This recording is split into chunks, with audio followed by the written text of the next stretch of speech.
এক এক দিন এক এক জায়গায় ক্লাস করব কি সমস্যা কোনো সমস্যা নাই স্যার দৌড়ে আসতে আসতে ক্লাস টাইম ছাড়া দুইবার গেছি 15 সুজি একবার এখানে আসছি আবার ওখানে গেছি এখানে আসলাম এখন লাস্ট ব্যাপার না সমস্যা না আপনাদের ওজন কমে গেছে স্যার আমার ওজনটাই আছে যাই আছে এরকম জানা ভালো যাই হোক আসুন আমরা হচ্ছে আজকে মানে মোটামুটি কথা বলি যে ডাটা সায়েন্স আসলে কি জিনিস এটা নিয়ে আমরা একটু কথা বলবো সো ফার্স্ট অফ অল আমরা আজকে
what is data science সংজ্ঞাটা লিখে পড়ে data science is a field for extracting knowledge and insights from data আমরা হচ্ছে এই ডাটা থেকে যখন কোনো জ্ঞান আহরণ করতে চাই তখন আমাদের যে জ্ঞানের দরকার হয় সেটাই হচ্ছে ডাটা সায়েন্স মানে আমাদের যে বিষয়গুলো আমরা মেইনটেইন করি কোনো ডাটা থেকে জ্ঞান আহরণের জন্য বা কোনো কিছু জানার জন্য সো এরপর হচ্ছে গোল অফ ডাটা সায়েন্স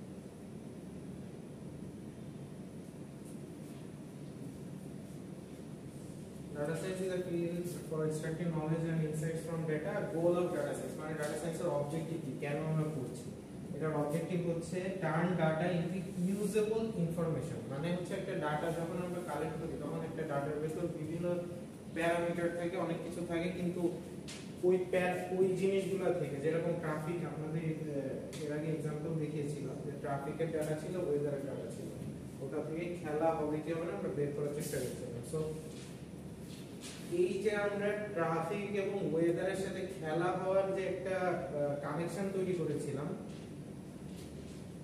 ওরে আমরা একটা ইনফরমেশন বের করেছিলাম যে বৃষ্টি হইলে খেলা হবে ঠিক আছে গত লাস্ট ক্লাসে আমরা দেখিয়েছিলাম সো ওইটাই হচ্ছে কি আমাদের টার্গেট যে আমাদের ডাটা অনেক রকমের ডাটা থাকবে ওখান থেকে আমরা কিছু একটা জ্ঞান বের করব যে বৃষ্টি হলে খেলা হবে না এটা হচ্ছে আমাদের ইনসাইট ঠিক আছে স্লাইডটাকে ওপেন করব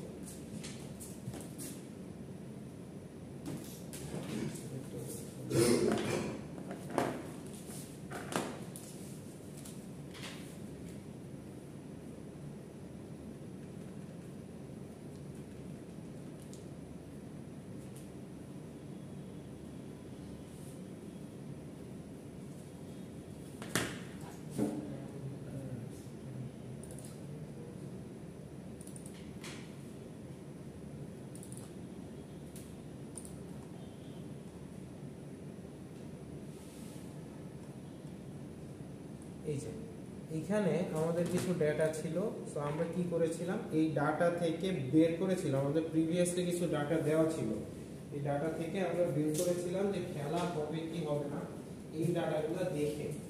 এখন এই ডাটাগুলো র্যান্ডমলি যদি দেওয়া থাকতো তাহলে আমরা ডাটা থেকে কিছুই বুঝতাম না আসলে।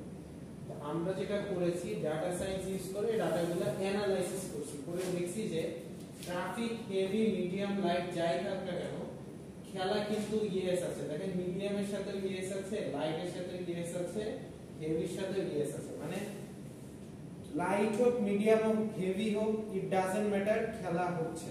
আবার এমন ক্ষেত্রও আছে যে মিডিয়াম আছে নো আছে, লাইট আছে নো আছে, এমন ক্ষেত্রও আছে যেখানে খেলা মিডিয়াম থাকলে ইয়েস হচ্ছে নো হচ্ছে। সো এখান থেকে বোঝা যায় যে আসলে ট্রাফিকের সাথে খেলার কোনো সম্পর্ক আসলে নাই, মানে কোনো প্যাটার্ন নাই, এখানে কোনো প্যাটার্ন আমি খুঁজে পাচ্ছি না।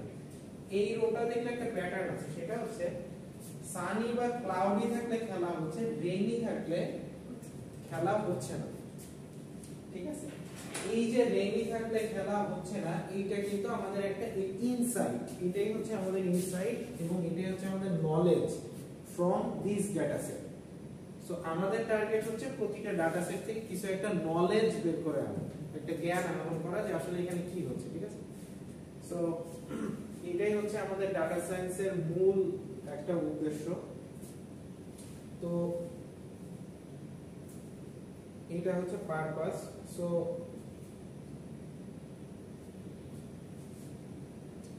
ডাটা সায়েন্সের আসলে প্রতিটা জায়গাতে ইমপ্লিমেন্টেশন আছে।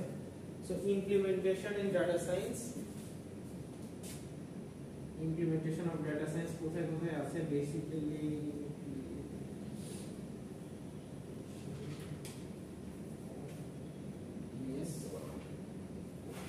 সো সবচেয়ে বড় যেখানে হচ্ছে আপনাদের ডাটা সায়েন্সের ইউজ হয় সেটা হচ্ছে বিজনেস ফিল্ড।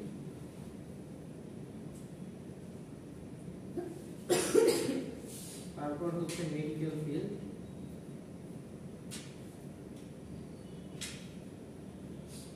তারপর হচ্ছে পার্সোনালাইজ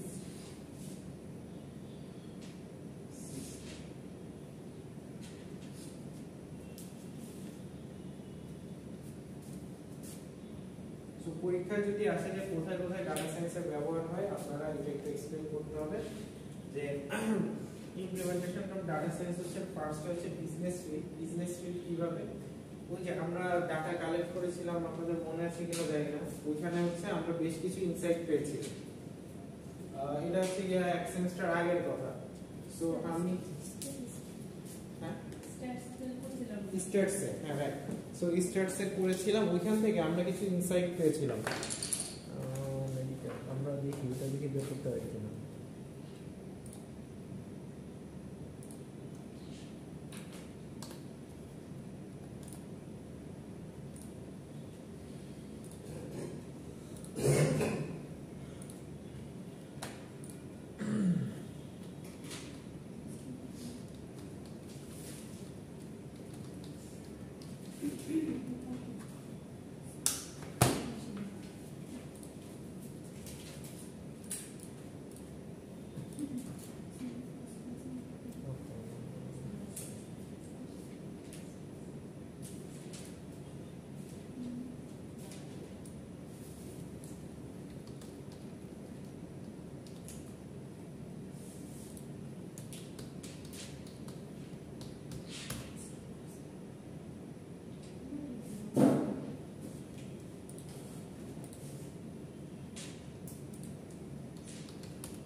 আচ্ছা, সো এইটা হচ্ছে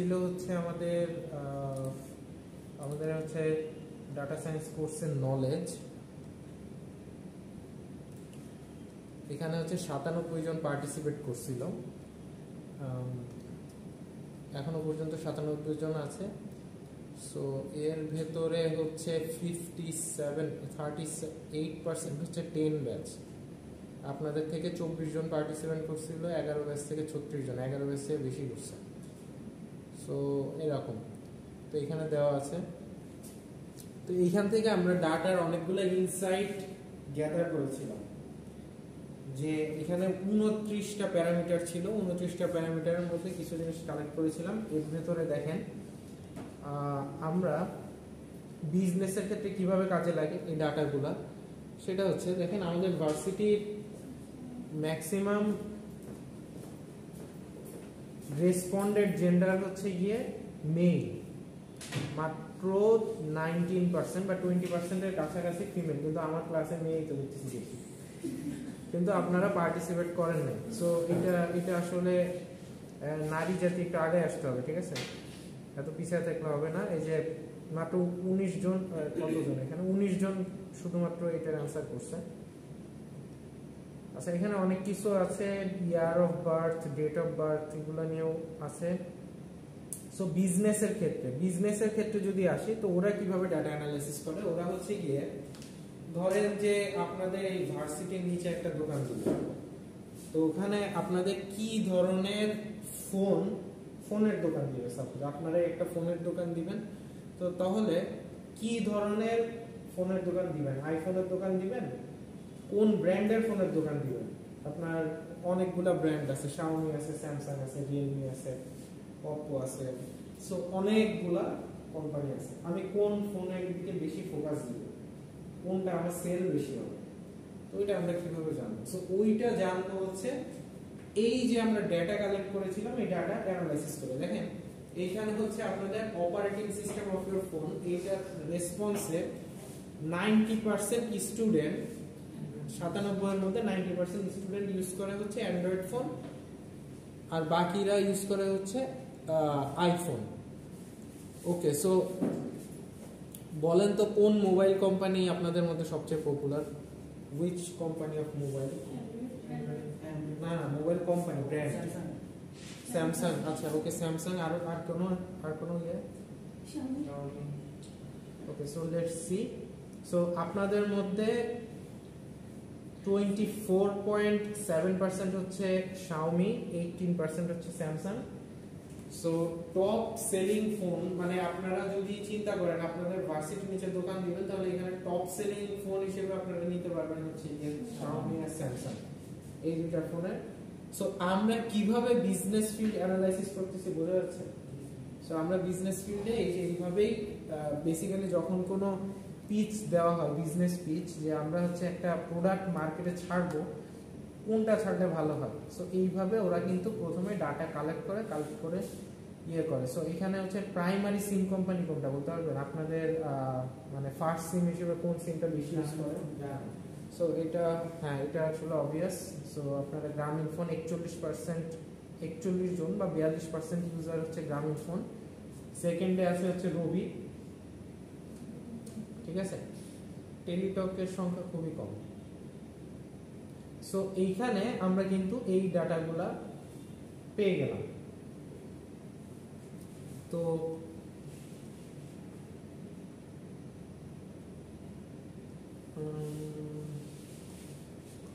তারপর দেখেন,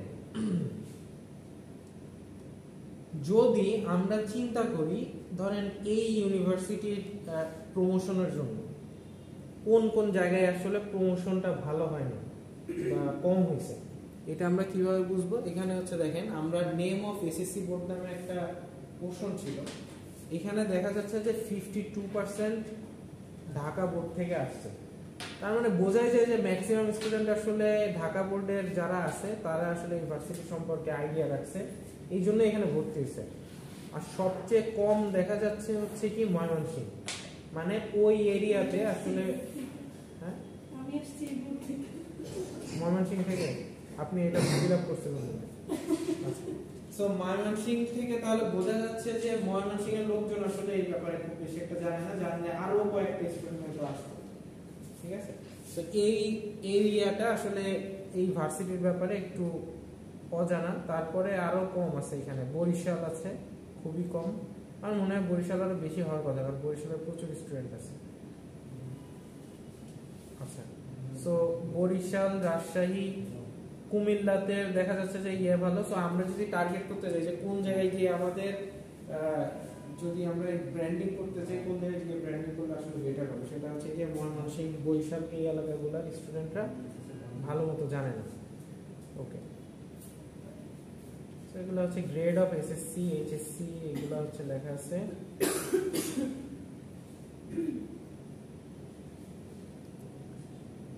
তো এখানে হচ্ছে আপনাদের এভারেজ হাইট। সো এখানে দেখা যাচ্ছে যে আপনাদের এভারেজ হাইট হচ্ছে 5 ফিট 7, মানে আপনাদের ম্যাক্সিমাম হাইট হচ্ছে 5 ফিট 7। সবচেয়ে বেশি স্টুডেন্ট হচ্ছে 5 ফিট 7 হচ্ছে, আর তার চেয়ে একটু কম। সো আচ্ছা, বেসিক্যালি আমাদের এরকম অনেক ডাটা এখানে আমরা কালেক্ট করছিলাম। তো কালেক্ট করার কারণ হচ্ছে যে আপনাদের বোঝানো যে আপনারা কিভাবে business field, medical field, personalize system এগুলো নিয়ে কাজ করতে পারি। সো বিজনেস ফিল্ডে আমরা এইভাবে ডাটা কালেক্ট করে কাজ করতে পারি যে আমাদের কোন কোন জায়গায় গ্যাপ আছে, যেরকম যে বললাম মহামারী, বা কোন জিনিসটা সেল করলে সেল বেশি হবে এরকম।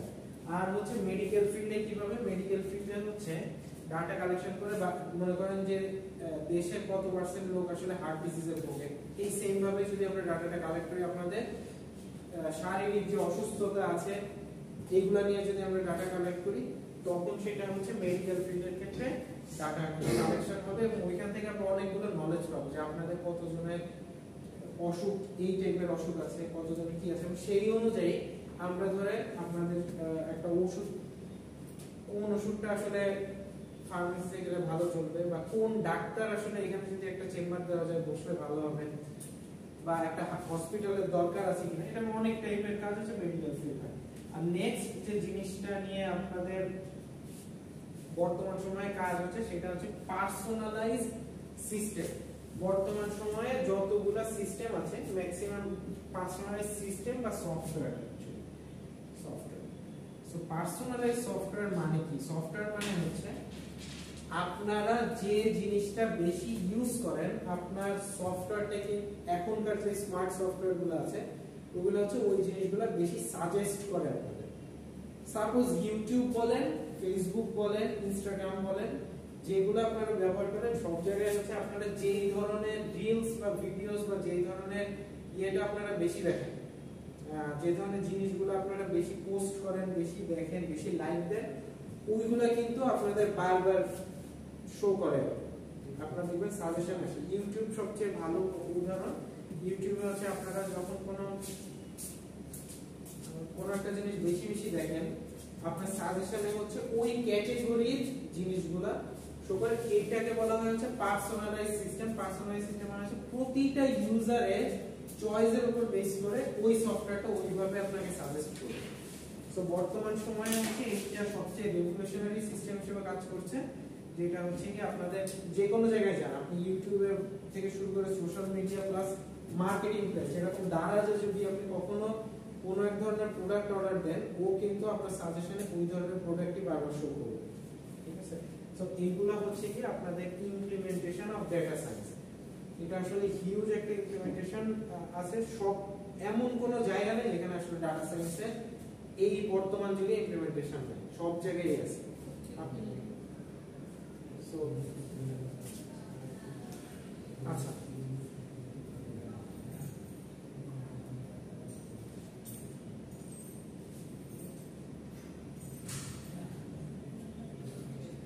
নেক্সট হচ্ছে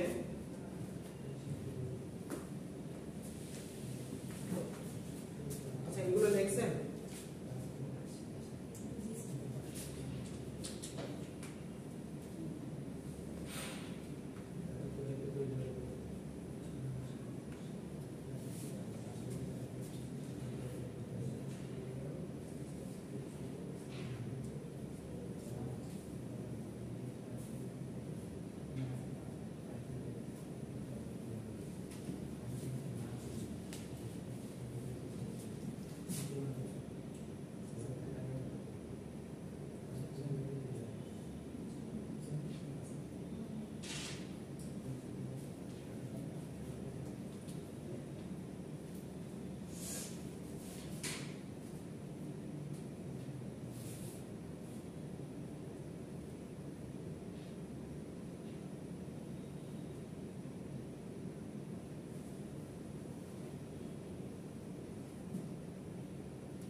সো আমরা ডাটা সায়েন্সের যে পাইপলাইনগুলো করবো বা ডাটা সায়েন্সে হচ্ছে যে যে জিনিসগুলো আমাদের জানা দরকার আছে সেটা হচ্ছে যে ফার্স্টে ডাটা কালেকশন।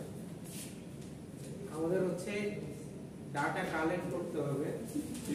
এই সেমিস্টারে আমাদের যে প্রজেক্ট থাকবে প্রজেক্টে আপনাদের নিজেদের ডাটা কালেক্ট করে আনতে হবে, ঠিক আছে? তার উপরে আমাদের কাজ করবো, মানে আমরা প্রজেক্টগুলো করবো। এবং আমাদের লাস্ট সেমিস্টারে যে যারা 9 ব্যাচ ছিল সো ওরাও এই কাজটা করছে।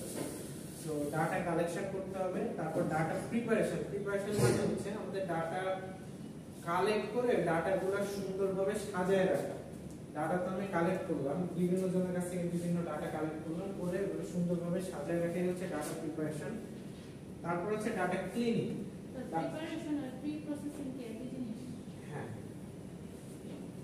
ডাটা ক্লিনিং মানে হচ্ছে আপনি যখন ডাটা কালেক্ট করবেন সবাই সব ডাটা ঠিকভাবে অ্যানসার করবে না। অনেকে ধরেন আপনি একটা ফর্ম দিয়েছেন, অনেকে অনেক ঘর ফাঁকা রাখছে, তারপর অনেকে নামের জায়গায় রোল লিখছে, রোলের জায়গায় নাম লিখছে, ঠিক আছে? তারপর অনেকে পাশের জনেরটা দেখে তার নাম লিখে দিছে। তো এরকম বেশ কিছু কাহিনী হয় যার কারণে ডাটার ইন্টিগ্রিটি নষ্ট হয়, মানে হচ্ছে ডাটার সত্যতা নষ্ট হয়। তো ডাটা হচ্ছে গিয়ে আপনার নেওয়ার পরেই ওটা আমরা ব্যবহার করতে পারবো না, ওটা আমাকে ফার্স্টে হচ্ছে গিয়ে এই পচা জিনিসগুলো, এগুলোকে বলা হয় নয়েজ, এগুলাকে আমার আগে কমাইতে হবে বা রিডান্ডেন্ট ডাটা কমাইতে হবে। মানে হচ্ছে আমার নিজে থেকে খুঁজে বের করতে হবে যে কোন কোন ডাটায় ভুল আছে, আসলে এটা হওয়ার কথা এমন না কিন্তু এমন হয়েছে। তো ওই যে জিনিসগুলো ফেলে দেওয়া ওটাই হচ্ছে data cleaning. Explanatory data analysis. Explanatory data analysis মানে হচ্ছে আমরা এতক্ষণ যেটা দেখলাম এটা কি বলে হচ্ছে এক্সপ্লেনেটরি ডাটা অ্যানালাইসিস। মানে হচ্ছে ডাটার কত পার্সেন্ট ডাটা কি আছে, কোন ডাটাটা বেশি আছে, কোন ডাটাটা কম আছে, কোন ডাটাটার ইমপ্যাক্ট সবচেয়ে বেশি, ঠিক আছে? যেরকম হচ্ছে গিয়ে আপনারা দেখতে পাচ্ছেন যে ওইখানে ক্রিকেট খেলার সাথে সবচেয়ে ইমপ্যাক্টফুল ডাটা হচ্ছে ওয়েদার। ওয়েদার যদি ভালো হয় খেলা হবে, যদি ঝড় বৃষ্টি হয় খেলা হবে না। সবচেয়ে কম ইমপ্যাক্টফুল ডাটা হচ্ছে ট্রাফিক। ট্রাফিক যাই থাকুক না কেন, মহাখালীর ট্রাফিক অনেক হাই, তাই বলে কি ইন্টারন্যাশনাল খেলা থেমে থাকবে? থাকবে না। সো এটার মধ্যে রিলেশন নেই। সো এইগুলাই যখন আমরা ফিগার করে ড্র করে দেখাই এবং বিভিন্ন ভাবে ডেসক্রাইব করি সেটাকেই বলা হয় হচ্ছে এক্সপ্লেনেটরি ডেটা অ্যানালাইসিস, ঠিক আছে? সো এইটাই এই কোর্সের মোটামুটি মিড পর্যন্ত এই টাইপের কাজ আমরা করতে থাকবো। নেক্সট হচ্ছে মডেল বিল্ডিং। আমরা মডেল বিল্ডিং বলতে মেশিন লার্নিং মডেল বোঝাচ্ছি। আমরা মডেল ইউজ করে বিভিন্ন ধরনের প্রেডিকশনে কাজ করে থাকি, ওটা আমরা কোড করে করে দেখবো। এখন আমরা বুঝি না জিনিসটি কি, ওইটা আমরা দেখবো। তারপর হচ্ছে মডেলটা বিল্ড করার পরে ওইটা আমরা রেগুলার কাজে ইউজ করার জন্য ডিপ্লয় করব। ডিপ্লয় মানে হচ্ছে আপনারা সফটওয়্যার ডিপ্লয় করেন না গিটহাবে, জিনিসটা হচ্ছে সিমিলার, যে রেগুলার কাজে ইউজ করার জন্য মডেলটা ডিপ্লয় করব। সো আজকে যেটা ছিল, আজকে আর সময় নেই, আজকে যেটা ছিল আমাদের এগুলা সবই হচ্ছে কি থিওরি কি পড়লাম। নেক্সট ক্লাস থেকে আমরা আস্তে আস্তে হচ্ছে একটু কোড দেখব, ম্যাথে চলে যাব, কিছু ম্যাথ দেখব, তারপর হচ্ছে আরো ইন্টেনসিভ একটু লেখাপড়া করব। জাস্ট আজকে হচ্ছে হোয়াট ইজ ডাটা সায়েন্স এবং দা ডাটা সায়েন্স পাইপলাইন এই পর্যন্ত হচ্ছে কি আমাদের পড়া। আর এই কোর্সে ম্যাথ আছে স্যার এক্সপ্লেনেটরি ডাটা অ্যানালাইসিস এই স্টেপে কি আমরা যে ডাটাটাকে নিব সার্ভে করব ওটাকে ট্রেন এন্ড টেস্ট করাবো এরকম? হ্যাঁ, ট্রেন এন্ড টেস্ট করব। স্যার ডাটা কালেকশন কি স্যার? ডাটা কালেকশন কালেকশন হচ্ছে যে আপনাদের একটা ফর্ম দিলাম, আপনারা ফিল আপ করলেন সার্ভেতে, যে আপনি বেশ কিছু জিনিসের অ্যানসার দিলেন। ডাটা বিভিন্ন ভাবে কালেক্ট করা যায়, ডাটা খালি যে এইভাবে কালেক্ট করে এটা না। এই যে আপনারা ফেসবুকে একটা পোস্ট দেন, প্রতিদিন কি কি পোস্ট দেন, এগুলো একটা ডাটা। সেইটা যদি কালেক্ট করেন ওটা ডাটা কালেকশন। এগুলো ওখানে কিছু কেউ আপনাকে বলে না যে পোস্ট দেন, ওখানে আপনি নিজের ইচ্ছায় করবেন, স্বেচ্ছায়। সো ওই ডাটাও কালেক্ট করে ফেসবুক। গুগলে আপনি কি কি সার্চ দেন ওই ডাটাও অটোমেটিক গুগল কালেক্ট করে। চ্যাট জিপিটিতে কি কি বলেন ওটাও অটোমেটিক কালেক্ট করে। সো ডাটা কালেকশন আসলে অল টাইম প্রসেস। এই যে আমি ফোনে রেকর্ড করছি, this is also data collection. সেই ডাটাটা পরে আপনারা ইউজ করবেন, ঠিক আছে? সো ডাটা কালেকশন আসলে অল টাইম হচ্ছে, যেমন এখানে দুইটা সিসিটিভি ক্যামেরা আছে, এইগুলাও ডাটা কালেক্ট করছে। এটা একটা কন্টিনিউয়াস প্রসেস এবং এই প্রসেসটা সব সময় চলতে থাকে কোনো না কোনো ভাবে। এটা হচ্ছে ডাটা কালেকশন। এই ডাটা কালেকশনের পরে এই ডাটাটা আমরা ডিরেক্ট ইউজ করতে পারি না, তার জন্য আমাদের এই পাইপলাইনটা ইউজ করতে হবে। ঠিক আছে, তো এটা ছিল ডাটা সায়েন্সের ইন্ট্রোডাকশন। আমরা এর আগের দিন মেশিন লার্নিং নিয়ে হালকা পাতলা দেখছিলাম, ডাটা সায়েন্স দেখলাম। নেক্সটে আস্তে আস্তে আমরা ম্যাথটা দেখলাম, চলে যাবো। আচ্ছা, সো নেক্সট ক্লাস তাহলে আমাদের 1502 হবে, মানে আজকে ক্লাস আমি জানি না, বাট আজকে হচ্ছে আমাকে জানাই